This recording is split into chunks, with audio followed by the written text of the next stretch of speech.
السلام علیکم دوستو، ویلکم ٹو کلین فیکٹس۔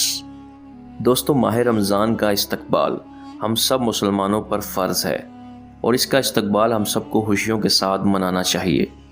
ہمارے پیارے نبی حضرت محمد صلی اللہ علیہ وآلہ وسلم کے ارشاد کا مفہوم ہے کہ جس نے رمضان کے آنے کی خوشی منائی، اللہ تعالیٰ اسے 1 سال تک خوشیاں نصیب فرماتا ہے، اور جس نے رمضان المبارک کے جانے کا غم منایا، اس سے 1 سال تک غم دور رہتا ہے۔